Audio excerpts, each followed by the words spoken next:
What's shaking, my marketing people? Welcome to another episode of Mind Your Marketing. Today, joining me is one of the co-founders of Prickly Cactus Water. We got Quan Yang on the show. Quan, how you doing?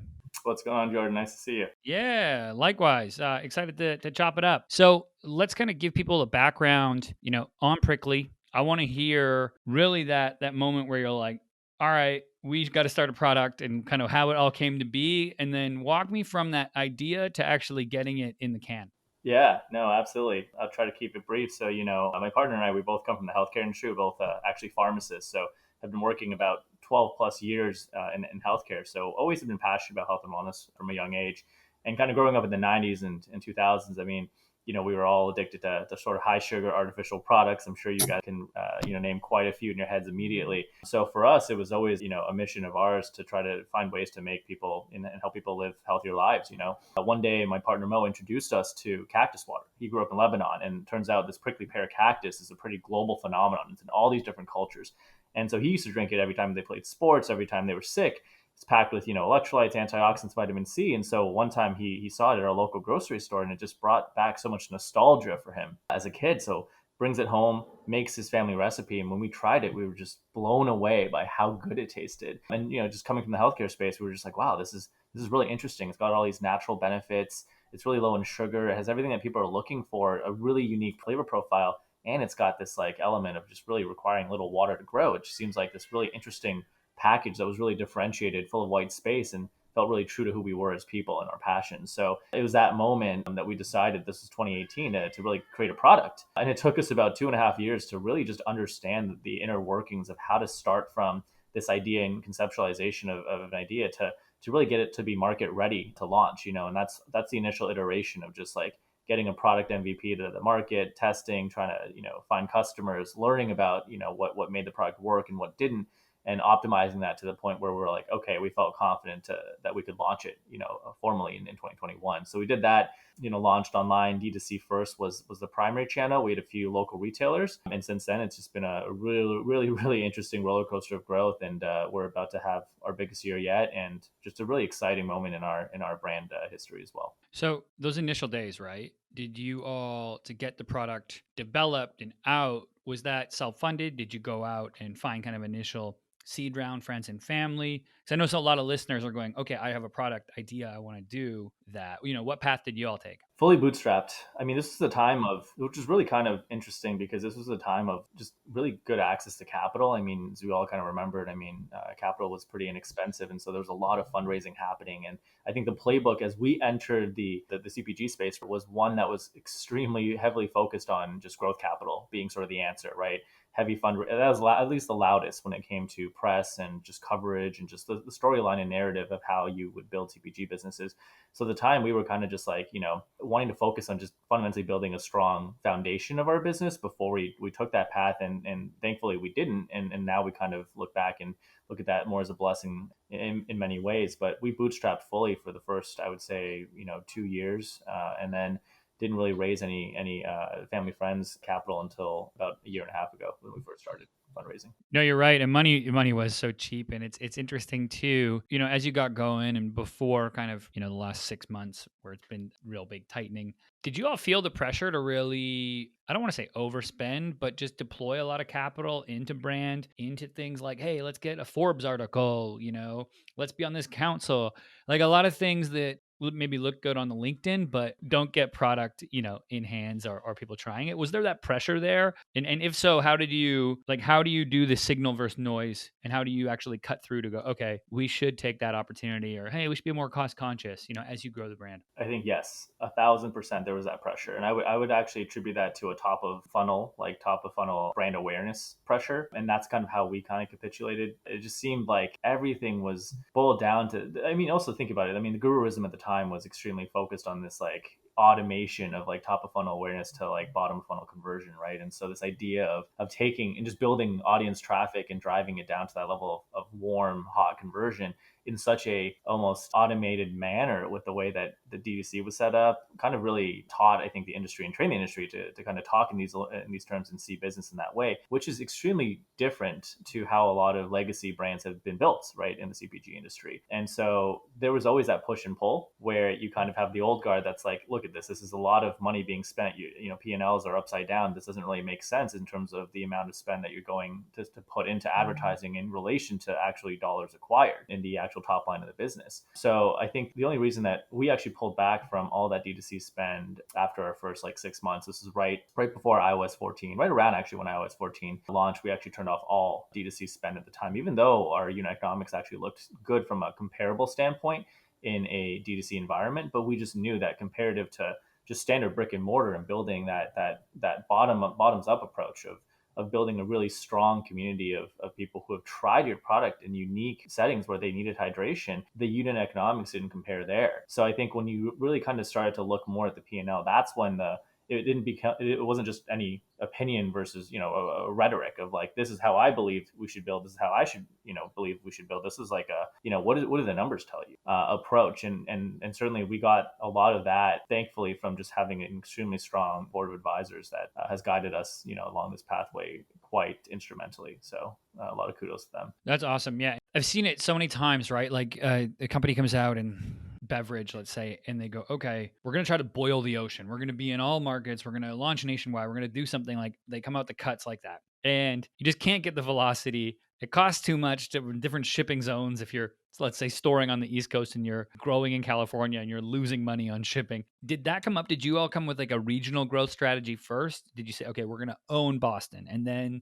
take another market? Or was it just the Northeast? Or has it been nationwide? Like, what has been the path for you all to kind of like chop the next tree down, you know, just kind of worked up the ladder, so to speak, in building the brand and getting it into more locations? We have densest concentration from our founding team and just our resourcing, human capital resourcing to be focused in the Northeast. I mean, that's where we are. And so a regional play was certainly our focus. Our sort of longer term plan was always to get to the Southwest. I mean, this is where beverage isn't seasonal in the South, right? Southwest particularly. And this is cactus country. So we knew that was always going to be the play. And we have a lot of synergies to activate those regions. But we didn't want to go there until we had a really strong handle of our business, right? And that was really just, did we have a product that could scale? You know, had we already addressed all the objections that people would have about the product, about cactus water? Can we convey this thing in 2 seconds in a way that's super approachable, that's really craveable, that tastes as good as it looks, that really delivers on a sensory experience that people, you know, are really impressed with and want to come back and drink more and more of? Because if we hadn't proven that out, the idea of scaling something that wasn't optimized just wouldn't work. And the stakes were too high going into a region like that, where we wanted to make sure that once we were there, that we were going to, you know, one, be resourced enough to really kind of go out there with a bang. So we always looked at the Northeast as not just an incubation grounds. This isn't, you know, as we all know, the Northeast is not the hotbed for the natural channel and segment, which is where we really kind of plan on, from at least our strategy, to really scale through. But it's a great place to test and learn. And that's how we kind of treated the Northeast as a home region that allowed us to answer a lot of those questions, optimize our product, get it ready to scale in a way that wasn't just how we talked about the brand, but even on the economic side of it, right? From a COGS standpoint, like, is this something that we can scale? Can we logistically operate this the way that you said, right? Have synergies in shipping, but also freight and cross-docking and all the things that would allow us to be in those types of markets. So that's kind of how we treated the first couple of years. And now as we've hit that milestone and we have the confidence, being that we have the data to see these repeat sales and velocities that you know we were looking for, we can actually go into these regions and actually implement a playbook that we've been building for the last couple of years that we truly believe is ours, that really works in a way that's pretty capital efficient. And let's talk about that a little bit, right? Because the strategy and kind of the rising tide that will raise all ships when it comes to healthy beverage, better hydration, right? How much of the brand or the play and just getting out and talking with maybe retailers or the marketing materials that you put out is really based around consumer education, just on, you know, hey,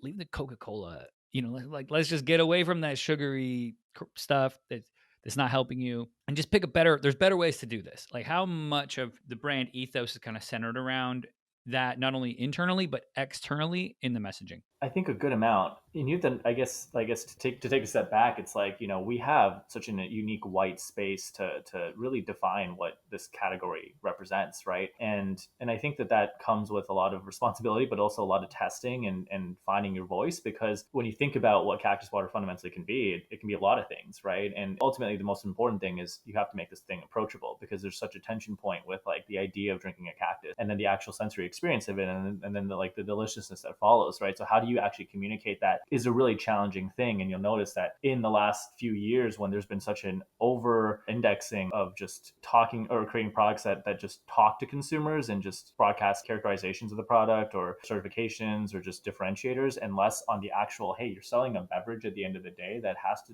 taste really good and look like it's going to taste really good and deliver on that first and foremost, before all the other things that you want to accomplish, right? People at the end of the day are buying products, not just narratives. And I think that was a really, really tough lesson to learn in the first couple of years, because there were so many DTC products. And so it just felt like, right, like it wasn't just like you go to a retail shop and you see that there is a limited number set of products in your category.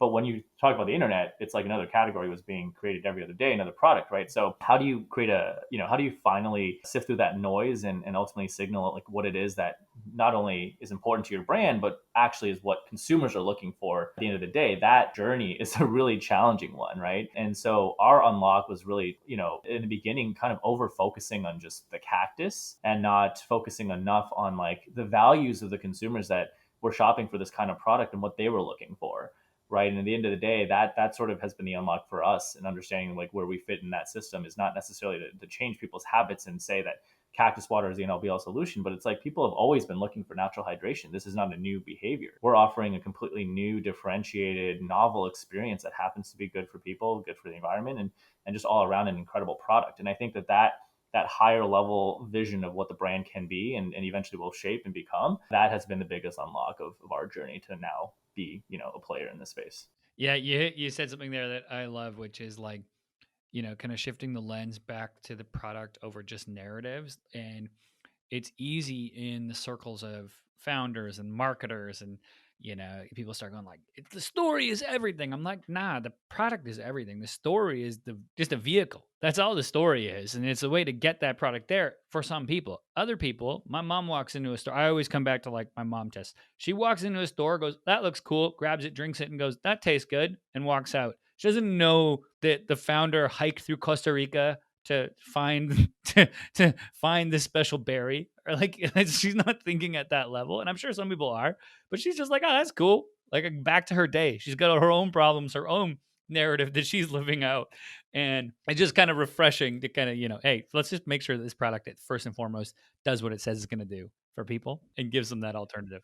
Factor also, it's like a lot of these innovations come from like white collar inspiration, right? Or white collar brainstorming and things of that nature. And it's like, that's just not, like, we live in a very blue collar industry at the end of the day, right? And so at the end of, it's just focusing on like where we fit in that space, and delivering ultimately just a really good product. And you hope that everything else is there. You hope that there is a good story. You hope that there is a good cause. You hope that all these benefits are truly, the way that the business is operating is helping. And I think that all helps, right? But to your point, how do you build for the 99%? First and foremost. And I think that has been really hard, because initially we weren't doing that. And so, but unfortunately, at the same time, I think by building for that initial set, it does give a lot of legs to what your brand can serve, and it gives you more opportunity to be involved in community in bigger ways.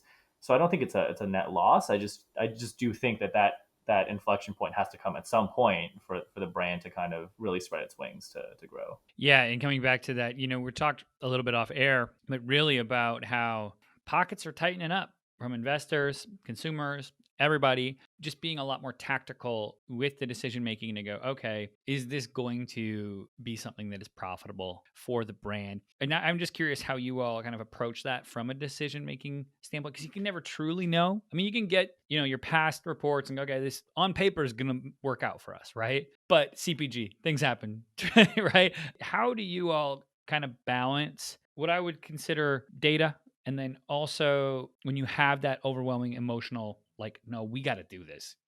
I get that the numbers maybe aren't perfectly synced up to this model, but we know it's the right thing to fly across the country and go meet this one person or whatever it might be, right? That maybe isn't in the financial plan. How do you weigh that kind of emotion versus, logic so to speak? So I guess our lens is one in which we came into this without having any of this experience, right? So we had to pull every single lever that there was, from a marketing standpoint, from awareness standpoint, from execution standpoint, and then be like, oh, well, what did that do? And so I think the pros of that are that, we really got a feel for how this all interplays together, right? And then understood like what was driving actual dollars. And then on the cons of it is like, we didn't have maybe the legacy connections that some folks had in terms of some of that brand awareness piece where you might already have some of that answered out. But I think that the benefit for us was because we touched everything and we failed and succeeded just over and over and over again. We built a playbook that really made sense to us. And so for us, like knowing that we understand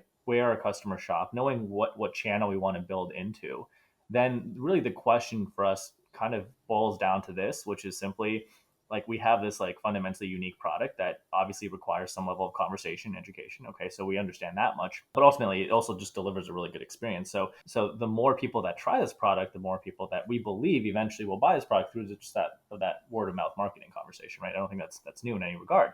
But the calculation that we hold ourselves accountable to at the end of the day is just this math calculation at the end of the day. That's really just how do we get as many cans into as many unique hands, assuming it's the right audience, right, as possible for the least amount of dollars. And that doesn't sound that crazy, but when you really start breaking down the unit economics of like, for example, acquiring a customer on D2C versus like taking all, not just from the acquisition of the ad and implementation of the ad, but also like the creative conversation, right? The shipping costs, right? And then the fact that it lands in the hands of one consumer who could very well be a super fan, but could also very well hate this product at the end of the day, right?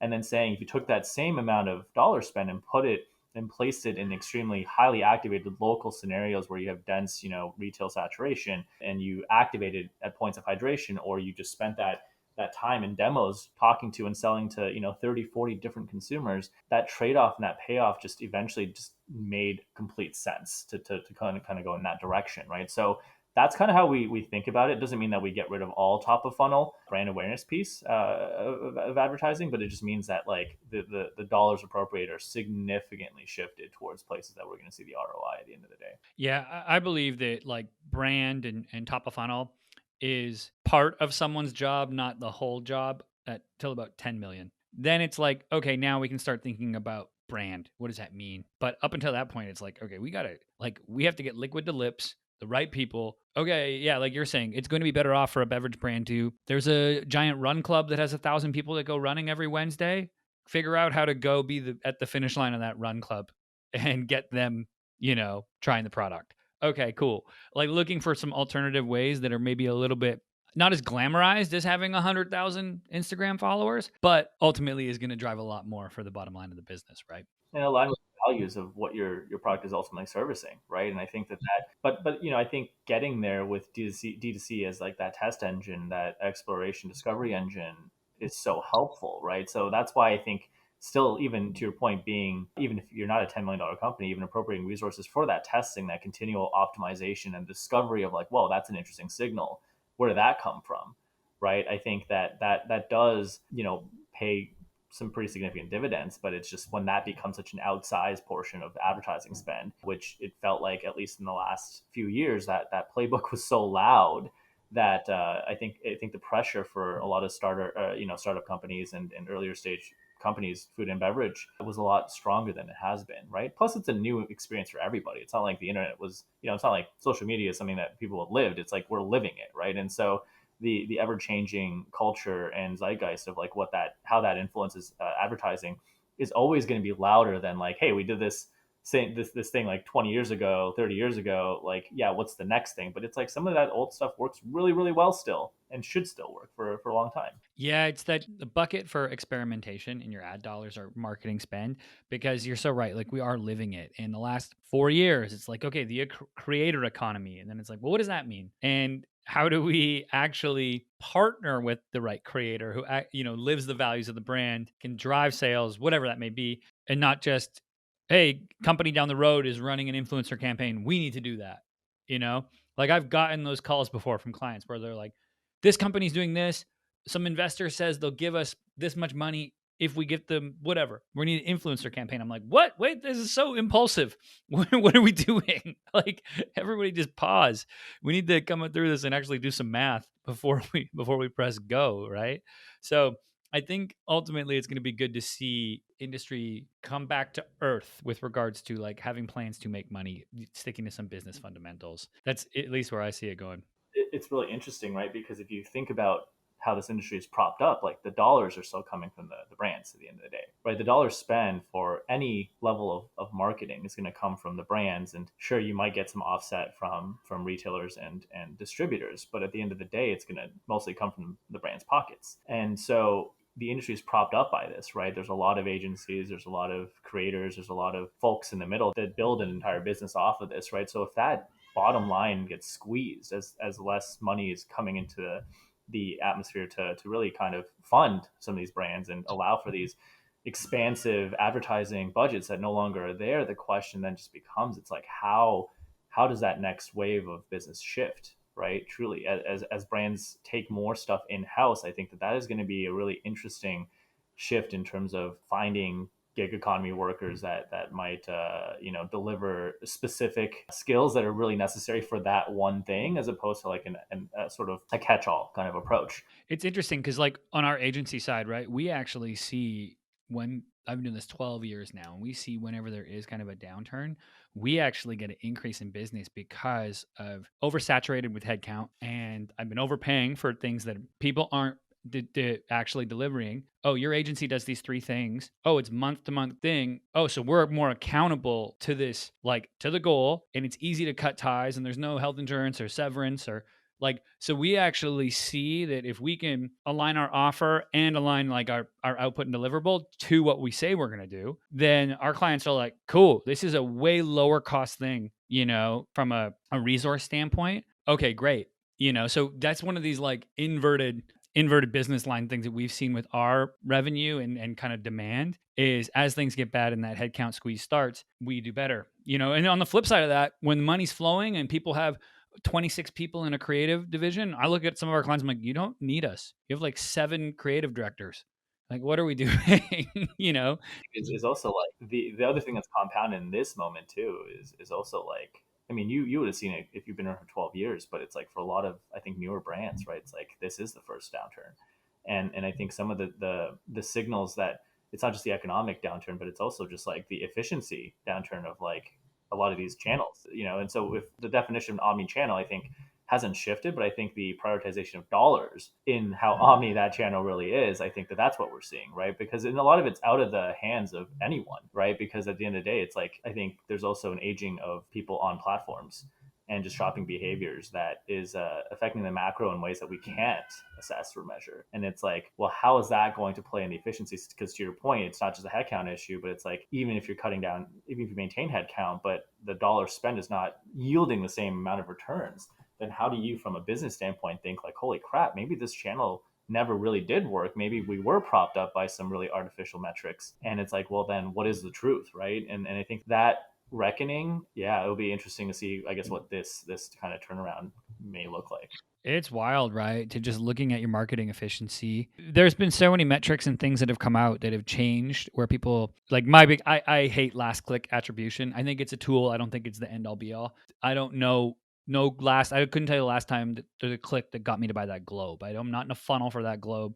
I just went one day and said, I want one, right? I wasn't in a funnel. Like there was like that didn't exist. So it's I think it's good for us sometimes to be like, okay, what's what's our whole spend when we pull this lever? What's working? Can we track that? Is our reporting good enough? Do we have too much data and are we relying on some random thing from Klaviyo that's telling us something and now we're making a massive business decision on this? And I'm always like, okay, let's try to figure out and cut through this a bit to see if things are really working. Let's talk to actual customers. Let's do some surveying of them. Where did they find out about us?